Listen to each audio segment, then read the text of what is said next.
They shut you out. Again, you've tried asking what's wrong. You've tried giving space. You've stayed calm. You've stayed patient, and none of it worked.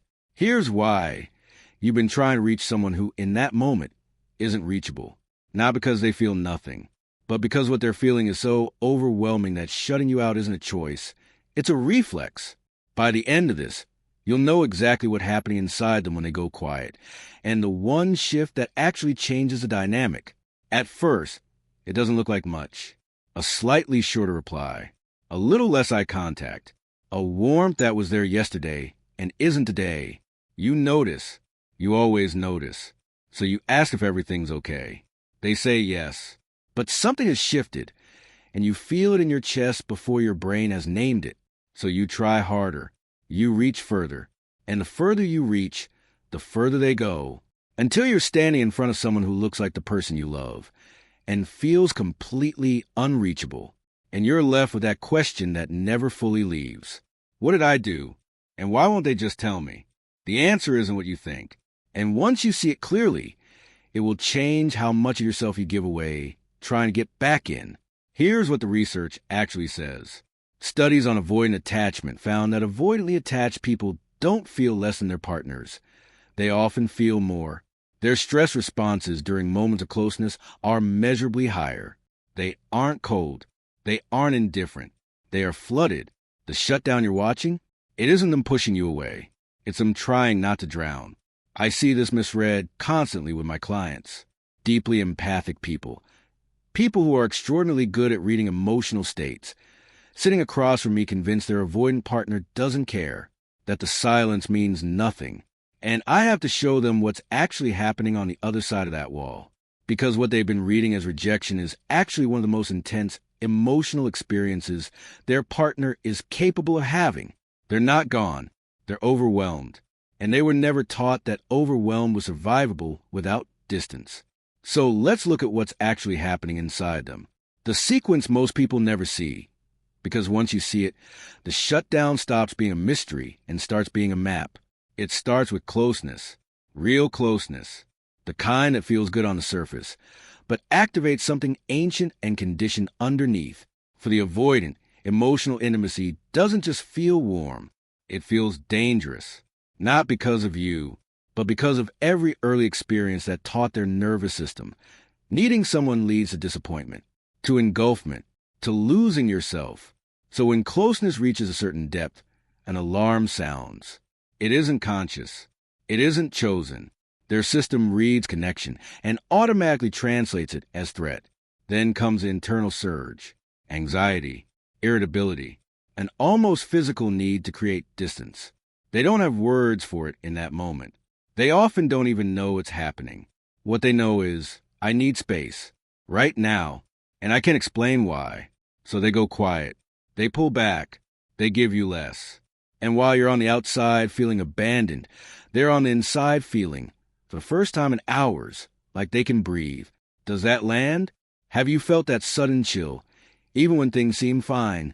Drop it in the comments, because you are not imagining it. Now you might be thinking, if my steadiness is what's bringing them close enough to get scared, am I supposed to be less safe? No, but you're going to learn to be safe in a way that doesn't include chasing them. We'll get to that in a moment. But first, you need to understand why you specifically are the one who gets pulled deepest into this. You are not someone who misses emotional cues. You are someone who catches them before they fully formed. You felt the shift before they even acted on it. And because you felt it, you moved toward it, to fix it, to understand it, to reassure them back into connection. That impulse isn't wrong. In almost every other relationship, it would work. But for the avoidant nervous system, your movement toward them during a shutdown doesn't feel like love. It feels like confirmation. Confirmation that closeness comes with pressure. That connection requires performance.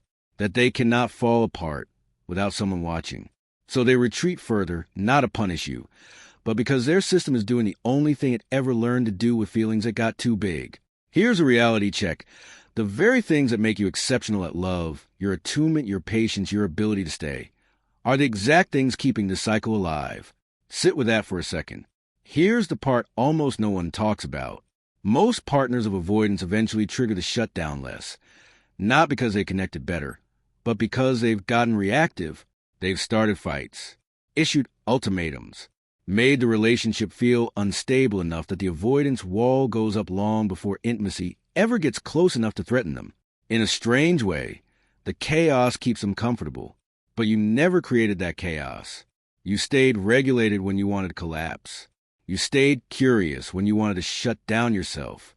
You made it genuinely, consistently safe. And that safety is exactly what brought them close enough to get scared. Your emotional steadiness didn't protect you from the shutdown.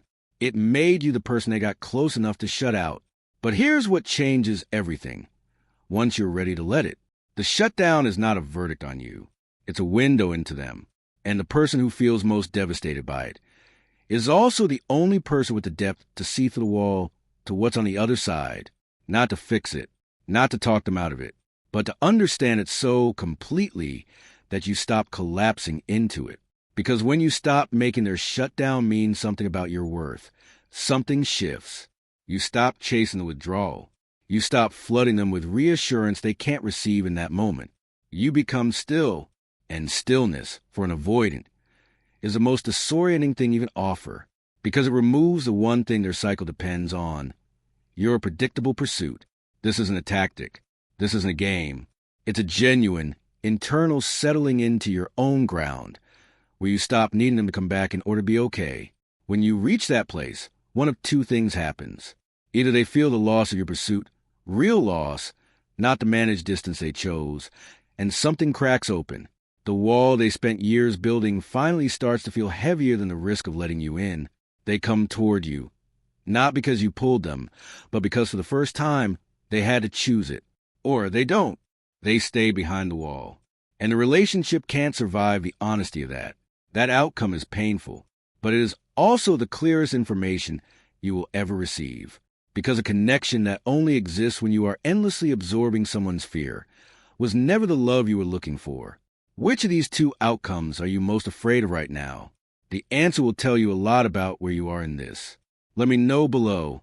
Here's your one thing to try today. The next time you feel that shift, a shorter text, a little less warmth, that chill you always recognize before anyone said a word.